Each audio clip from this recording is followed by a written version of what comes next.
Maka dalam hadis sahih itu diceritakan ada seorang laki-laki, ini cerita ini masyhur, orang yang sangat jahat, jahat sekali, sangat jahat. Waktu itu diceritakan oleh Rasulullah dia sudah membunuh sebanyak 99 orang, dibunuh. Karena memang orang ini jahat, semua maksiat jenis apapun sudah pernah dilakukan. Suatu ketika dia sudah membunuh 99 orang, dia kemudian ingin bertobat dan datanglah kepada salah satu rahib.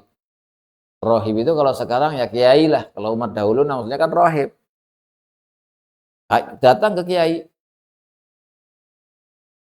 bertanya dan menceritakan apa yang dilakukan selama hidupnya, menceritakan dosanya, ini dosanya, itu semuanya, sampai diceritakan pula dia telah membunuh 99 orang.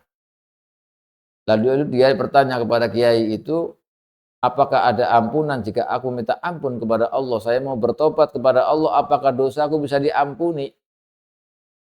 Seorang kiai tadi itu kemudian menjawab, enggak, dosa kamu terlalu besar.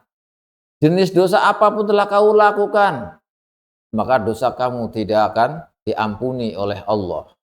Seketika itu orang ini tak sadar apa yang ada di depannya, yaitu kiai, langsung ikut dibunuh sehingga genap 100 pembunuhan oleh dia. Lalu setelah membunuh 100 orang ini kemudian pergi lagi. Adakah harapan untuk bisa diampuni oleh Allah? Ketika saya bertobat, apakah akan diterima tobatku oleh Allah Subhanahu wa taala? Datanglah kepada salah satu orang alim lagi, kepada kiai lagi. Lalu bertanya dan diceritakan apa yang dilakukan. Sampai yang terakhir yaitu ada kiai yang dibunuh gara-gara jawabannya tidak sesuai dengan keinginannya. Artinya kalau tidak diampuni itu kan berarti sudah pintu tertutup. Maka dia tidak mau, dia ingin harapan supaya diampuni oleh Allah. Apakah ada pintu taubat oleh dia meskipun dosanya seberapa banyaknya. Datanglah kiai yang kedua, ceritakan semuanya dan akhirnya sampai membunuh 100.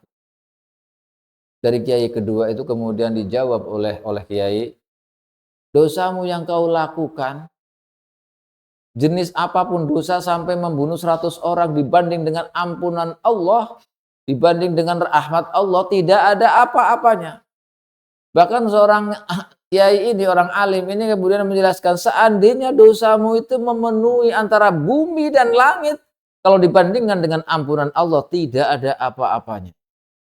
Kalau dibandingkan dengan rahmat Allah tidak ada apa-apanya. Wa rahmatullahi wasi'ah.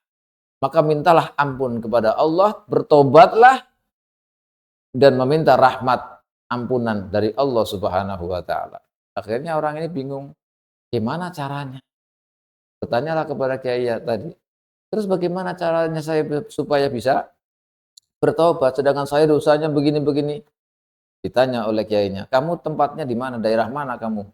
Tinggalnya kamu di mana? Oh, disebutkan desanya ini. Oh, kalau begitu kamu harus pindah dari desa itu menuju daerah lain. Di sana kamu akan kondusif, akan bisa bertobat. Selama kau berada di daerahmu kau itu susah untuk bertobat, maka pergilah ke sana agar kamu untuk bisa bertobat, berkumpul di sana. Di sana bisa kamu bertobat. Pergi. Dengan tekad bulat, orang ini kemudian pergi dari desanya. Tengah-tengah jalan, nyawanya diambil oleh Allah Subhanahu wa taala, meninggal. Meninggal dunia di tengah-tengah jalan antara desa atau daerah aslinya dengan daerah yang akan dituju. Ketika meninggal di tengah-tengah jalan, kemudian Allah Subhanahu wa taala mengirimkan malaikat. 2 malaikat dikirimkan oleh Allah untuk mengukur apakah orang ini termasuk orang yang baik atau orang yang jahat. Karena orang ini belum pernah melakukan kebaikan sama sekali. Baru mau tobat sehingga pindah menjauhi dari daerahnya itu menuju daerah yang di mana dia akan bertaubat. Tapi belum sempat melakukan kebaikan. Hanya meninggalkan daerahnya. Di tengah-tengah itu dia meninggal.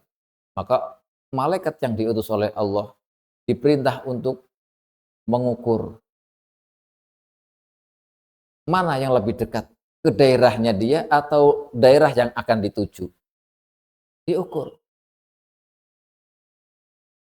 Sebelum diukur itu sebenarnya Allah dalam riwayat itu memerintahkan malaikat untuk dicatat ini orang baik apa orang ini. Malaikat beradu, berselisih pendapat. Satunya mengatakan bahwa ini harus masuk catatan orang yang tercela, orang yang celaka karena belum pernah melakukan kebaikan sama sekali, kehidupannya semuanya dosa.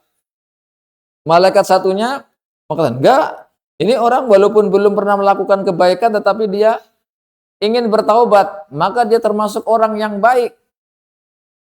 Berselisih pendapatlah malaikat itu.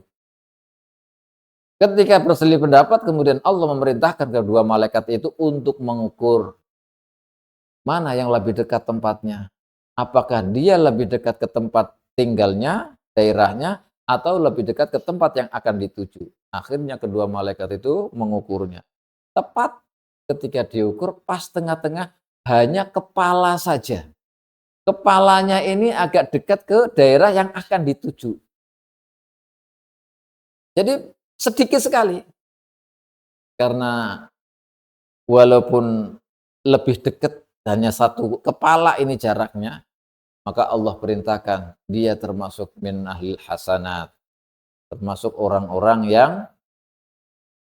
yang ditulis orang-orang baik walaupun dia tidak pernah melakukan kebaikan. Tapi dengan niat baik, tidak putus asa, ingin bertobat, ingin memperbaiki diri, akhirnya dia mendapatkan ampunan Allah Subhanahu wa taala dengan berhijrah dari daerahnya menuju hijrah di tempat yang baru di mana dia akan bertobat melakukan kebaikan. Nah, ini orang yang selalu mengharapkan rahmat Allah Subhanahu wa taala. Jangan putus asa karena rahmat Allah itu luas, tidak terbatas.